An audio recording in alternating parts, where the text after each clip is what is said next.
combing the garden. Of course, now that I'm out here, I'm interrupting them and they're all worried and freaking out. One big happy family. So the little one there in the middle, she's toeless. And when she starts walking, see if you can notice, she walks just a little bit different. On the left there, can you see her? She doesn't have any toes and she walks different. It's kind of almost tiptoey.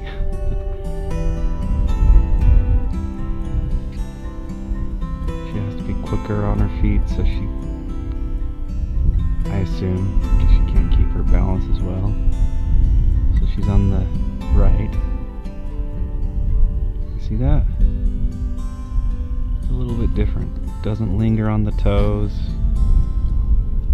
Just brings the feet forward quicker. If that makes any sense.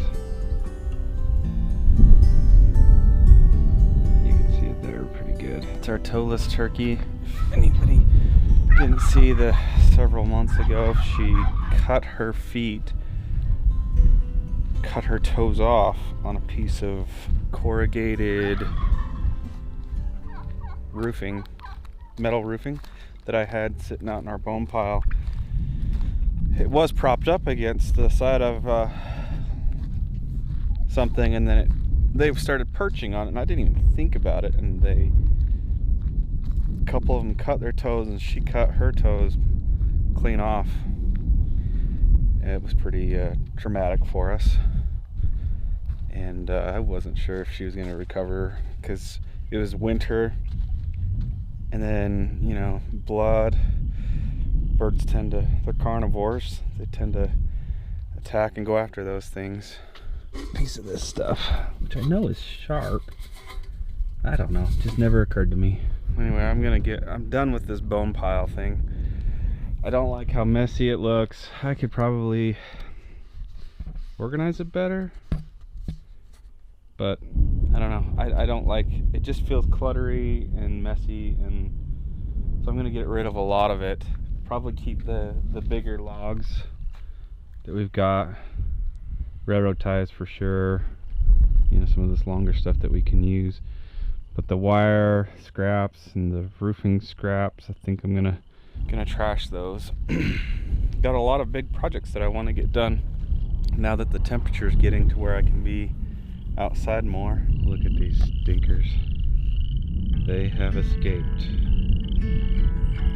Mr. Durango. His hooves are getting a lot better as Trish keeps up on the trimming each month. You wagging your tail like you're happy to see me. Can I scratch your head? No? Okay. Mr. Durango needs a better shelter and more space. I'm gonna take this as the pig shelter that I made years ago, and number one, didn't build it very well, so it's a 2x6 running across the top, and you can see where it kind of dips down, it bows, because it's too much weight for that large of a span, 16 feet. Got to support that, prop it up, and in the process of doing that, or at the same time, I'm going to wall off half of the front of it, so that there'll be a full 3 walls to provide better windbreak and shelter from the storm. So that's got to get done, and we're going to use this probably, and then I was going to say we're going to use this for the pigs, but I don't know what we're going to do yet. And then I've got to expand this and open it up so that he can get out to pasture and have more room. I hate seeing him cooped up like this. The turkeys, I want to put them in with the chickens in the electrified fencing, so that they're not roaming the yard, pooping all over the place right now, getting into the garden when things are growing. And in order for me to do that, before I throw them in, the reason I haven't just thrown them in, which I could, they don't have any shelter specific for them. This is the chick shot all the chickens love, and you go in there, and the turkeys can too, but it gets a little crowded. and they like to roost up high. I think that's just natural for turkeys. So I've started a turkey shelter, roost, whatever you want to call it. Back there, I just need to put a roof on it, and then move this.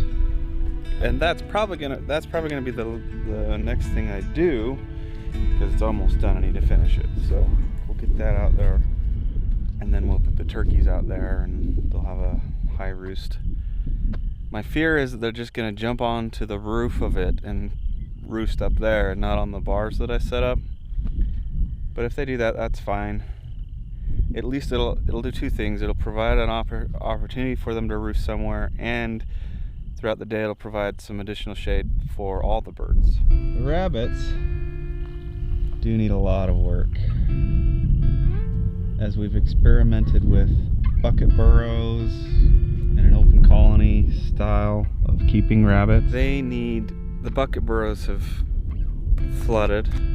The water table is really high here, and partly because of the soil type, it's a very, very clay soil, and so the water doesn't drain very well. So we've got to we've talked about this many times, we've got to bring in some more soil to raise these up, and I'm gonna also create a drainage underneath them to drain the water out somewhere out here. And on top of that, I'm gonna create a roof, sort of lean-to shelter, just a roof that runs across that fencing along that row of bucket burrows, and a lot of that watershed will come down here where it's lower anyway. And then I've also got to create a shelter for the bucks, which I believe at this point we're heavily considering just leaving them caged like that, just keeping the bucks in cages, easy to manage, and keep them separated from the girls. That's the rabbits. I think that's the biggest project, most extensive work, going to require the most time and effort of all the projects that I've got in my mind that I want to get done, need to get done. See this chaos that's all around this goat shack. I don't like it. I don't like how messy it is, disorganized. Two things gotta happen here. Three things. I've gotta get rid of this ugly tin that's all around that we've just kind of slapped up as a windbreak. I've gotta, and then put some proper shutters on all the way around the top. Build this thing out of pallets and free lumber and scraps from the scrapyard. And you know, we've put this wood all the way around the base of it, and then up here we leave open in the summer because it's so flippin' hot. Gives great ventilation, but in the winter, in the cold months, it's not great. So I'm gonna clean that up, and that's a significant project, but not too bad. And then I need to provide these ladies with a proper feeder. I'd like to have some sort of feeder that's actually right out along the front fence here, so that it's easy for us to just dump hay in and stuff, and easy for them to get to. I've seen a few different things from dairy farms and stuff online, getting some ideas for that. But I want to provide them a way to eat and feed outside. It'll also be sheltered, covered from elements. Look at Thor. Oh, new life is so precious and fun to watch. And then also we're gonna open this up to the pasture as well, so I've got to repair some electrical fencing. Not a big deal. And I want to build some sort of play area, and I need to put a proper roof and finish walling in the little addition that we have here.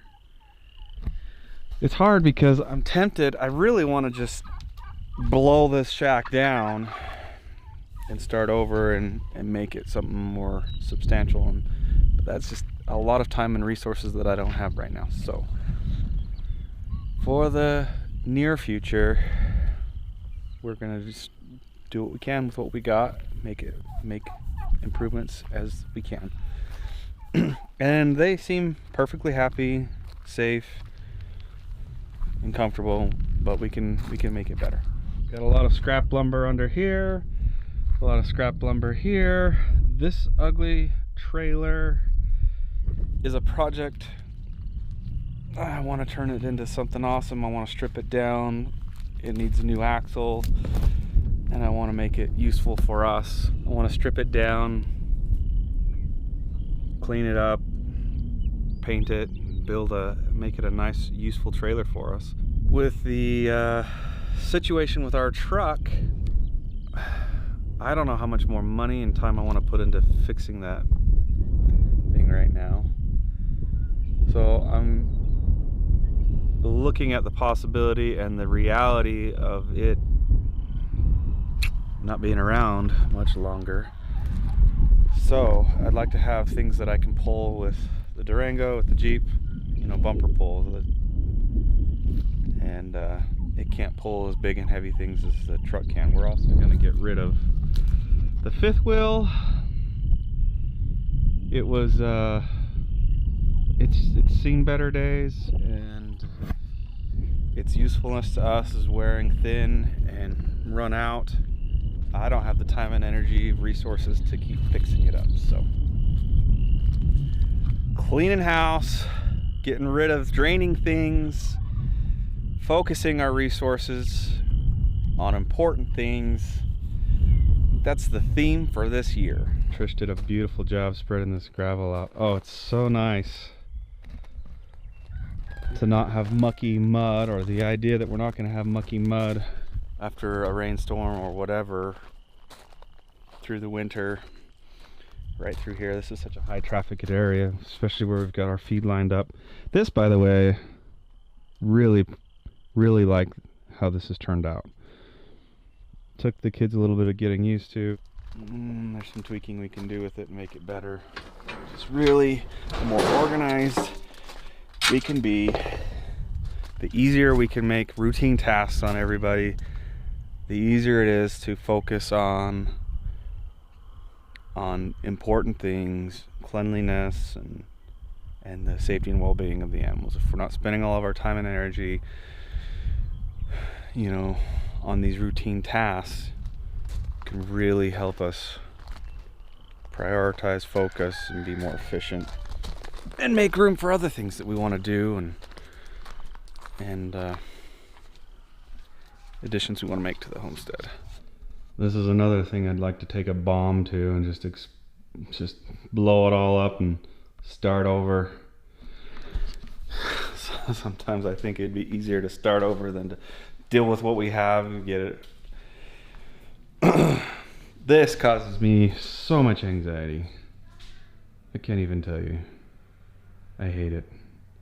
It's like I come out here and I think, where do I start?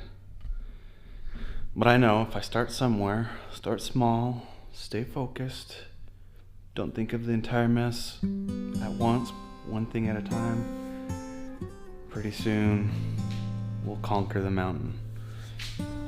But yeah, I'd rather just blow it all up right now.